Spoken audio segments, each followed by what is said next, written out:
As mayor of Carson City and a Vietnam veteran, I am honored to present Always Lost, a meditation on war. This exhibit, conceived and created by the students and faculty of our very own Western Nevada College, is our community's gift to the nation. It is both stunning and thought-provoking.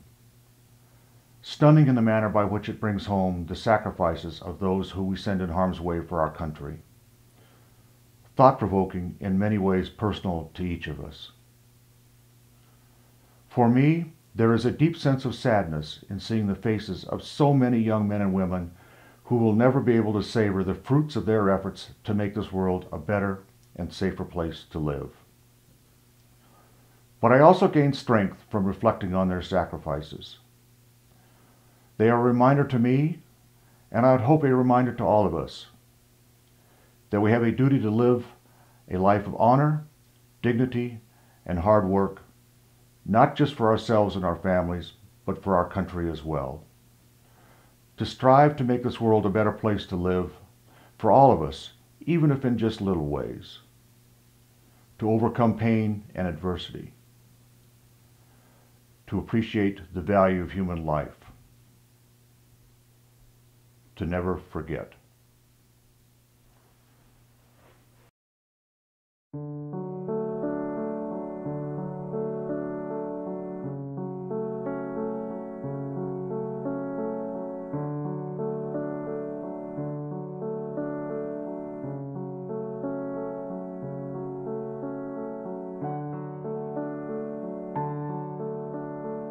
They are the faces and names of U.S. war dead in America's longest wars.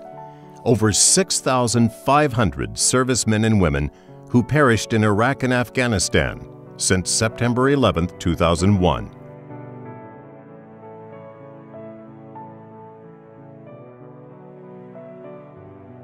The Wall of the Dead is the heart of Always Lost, a meditation on war, a nationally touring art exhibition that compels viewers to contemplate the cost of war, costs that can never be measured in dollars.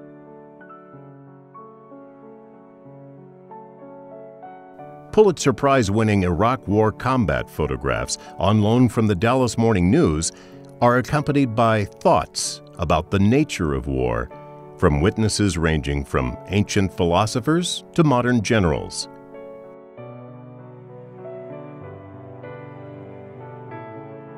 Poetry and prose by Northern Nevada writers tell stories of personal and collective sacrifice.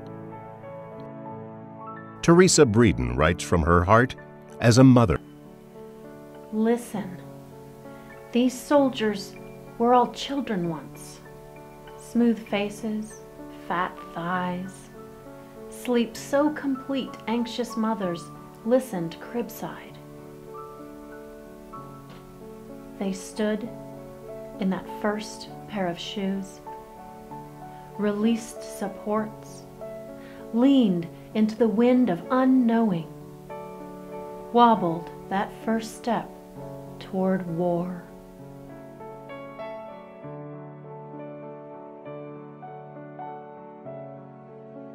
The inspiration for this powerful exhibition came from an observation by a professor at Western Nevada College.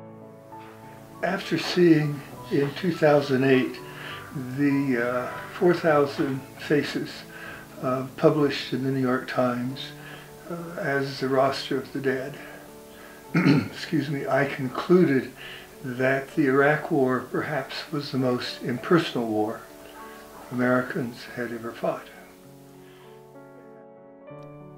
English professor Marilee Swerzik embraced Professor Carlson's idea. For an entire semester, her creative writing class would make Operations Iraqi and Enduring Freedom personal.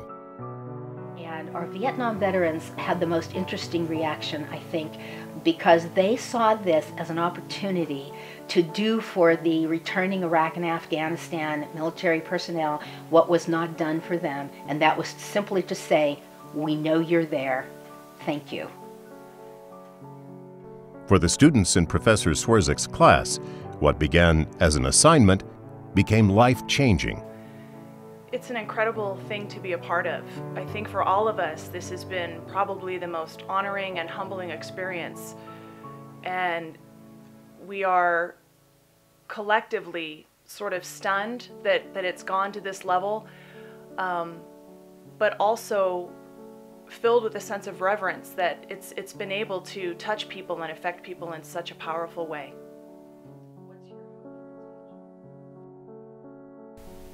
I want to be the fire that incinerates nightmares into rubble, reduces them to powdery ash. Yet you tell me there's something to be said for remembering, that only the dead have seen the end of war. Students selected individuals from the Wall of the Dead and wrote elegies in their honor. Josh Galarza felt a connection to Sergeant Andrew C. Perkins. You have power in your death, Andrew. You're mythic, above judgment or reproach. You're a role model, a hero. You make me wish I'd accomplished something in my 27 years worth weeping over. You've got me, and you're not letting go. You're putting down roots in some corner of my mind, residing and remembered there, for all the years the straw I drew gives me. Student and retired Marine Major Kevin Burns chose the title of the exhibition from a quote by American writer Gertrude Stein.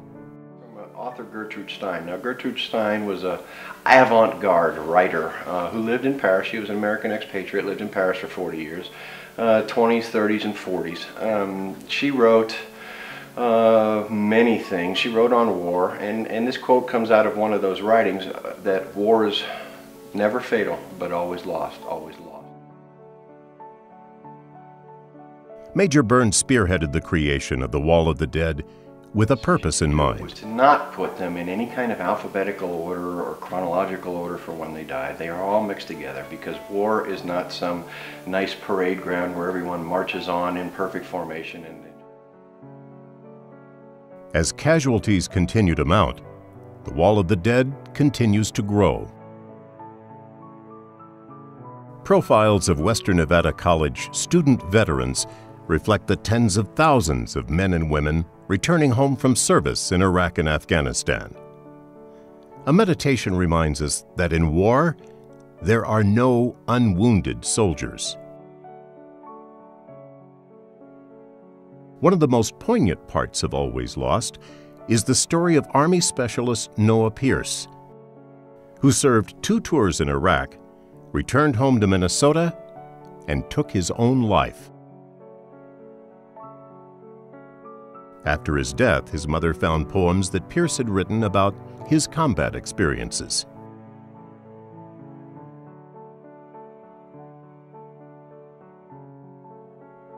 It is estimated that every day, 22 U.S. veterans end their own lives. Iraq War veteran Caleb Cage sees Always Lost as a memorial that speaks to his generation. It speaks to this generation visually, graphically, and it really, and from its very early stages, has spoken to the divide between the American public and the soldiers, service members who have fought in these most recent wars. Since fall 2010, Always Lost has been traveling across our nation to communities as small as Alfred in upstate New York and as large as Milwaukee, Wisconsin, with its message of awareness and unity. Brandeis University resident scholar Dr. Marguerite Bovard considers Always Lost to be a vehicle for healing in her book, The Invisible Wounds of War, Coming Home from Iraq and Afghanistan. The Daughters of the American Revolution John C. Fremont chapter awarded Professor Swerzik their Medal of Honor for her stewardship of the exhibition. United States Senators Harry Reid and Dean Heller invited Always Lost to Washington, D.C., noting the critical link between free expression and our American heritage. In the end, the guest book tells the story of Always Lost, a meditation on war. Veterans from World War II, the Korean conflict, the Vietnam War, Operations Desert Shield and Desert Storm, and Operations Iraqi and Enduring Freedom leave their messages in its pages.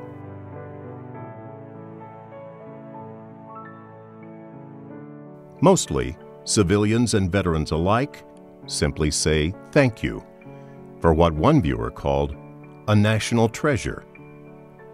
For an idea to make America's wars personal.